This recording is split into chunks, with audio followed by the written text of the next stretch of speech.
What 70s action figure had the coolest vehicle? Was it Batman? Starsky and Hutch? G.I. Joe?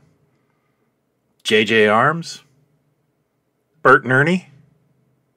For my money, it was Big Jim. Because not only did he have a Corvette, he had one that shot lasers.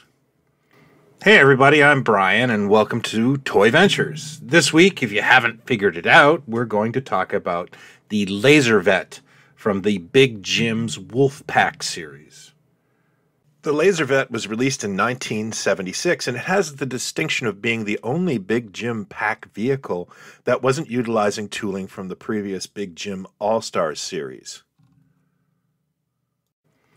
This was something new.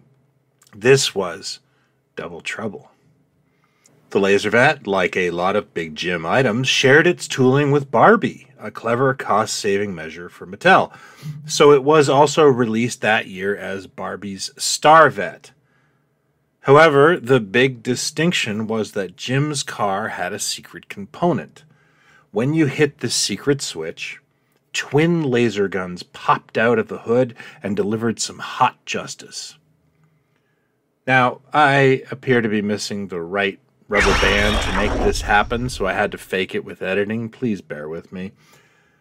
The Lazervette was something of a pioneer of sorts, as this sort of vehicle with surprise gizmos would see tremendous success in the 1980s in things like the Superpowers Batmobile and the Kenner Mask line, which honestly I feel is a takeoff on the pack idea.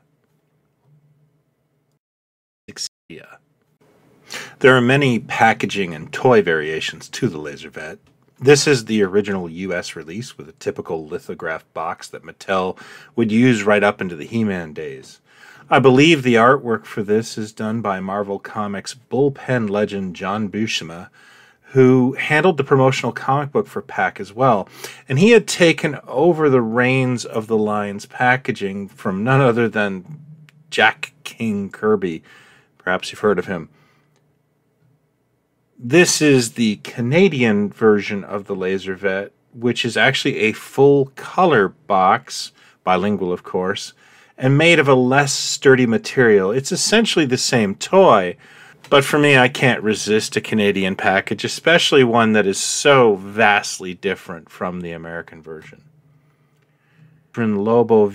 In Mexico, where the line was known as Kid Acero El Squadron Lobo and was released by a company called Cipsa, they released the Lazervette as Lobo Laser, and I just want to thank my friend Jesus for this awesome picture. I do not own one of these. It's interesting to note that this is one of the few times, if the only time I can find on record, that Cipsa didn't alter the artwork to reflect the El Squadron Lobo characters, which were vastly different from the US release, as usually they would basically draw over the characters. It must have confused some kids at the time who these guys were, because they weren't released like this in Mexico. The Lazervette was also released in the US as part of a set called the Blitzrig. Now, I've always believed the Blitzrig was supposed to be the pack headquarters based on a retooled Big Jim camper. I based that on the comics rendering of the Blitzrig. I don't exactly know why that would fall through, but it ended up being a gift set featuring the Vet and the Howler motorcycle, as well as a trailer for the motorcycle. But just look at that awesome box. That is amazing. I just love seeing the pack in action. Internationally, the Lazervette would have a long life as a popular.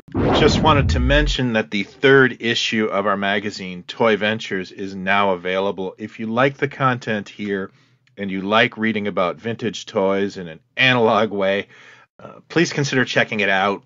We're very proud of this new issue. We do have back issues available. We even offer a bundle of all three. And if you act right away, you will be able to get the free iron-on transfer. That was a pre-order exclusive. We do have a limited quantity left. Thank you for considering. The links are below in the description.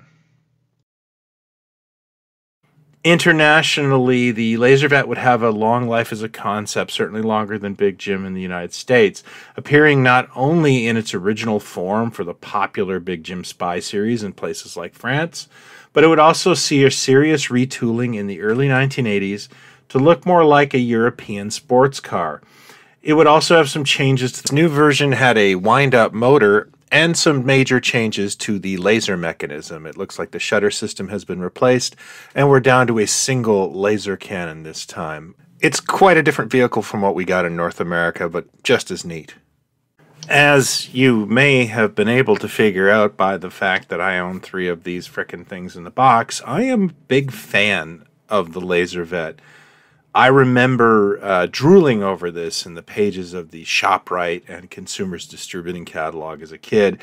I really wanted it. I was all in on the pack, and then the plug got pulled before I got very far. And it's just one of those things I just absolutely adore. I'm a Mego guy at heart, and I love G.I. Joe. But to me, the Lazervette is the seminal, kick-ass 70s action figure vehicle.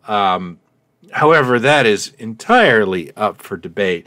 So I'd love to hear your thoughts on what is the coolest 70s action figure vehicle. Is it the land speeder? Is it the adventure people plane that could connect to the boat? That was really cool. Let me know in the comments below. You can also hit me up at our Facebook group, Pod Stallions, where we're happy to talk toys all the time. Thank you for watching. If you are new to this, I hope you'll consider hitting like and subscribe. I have a ton of Big Jim videos if you're interested. But until next time, I just want to say take care, have fun, and talk toys, not others. Be well.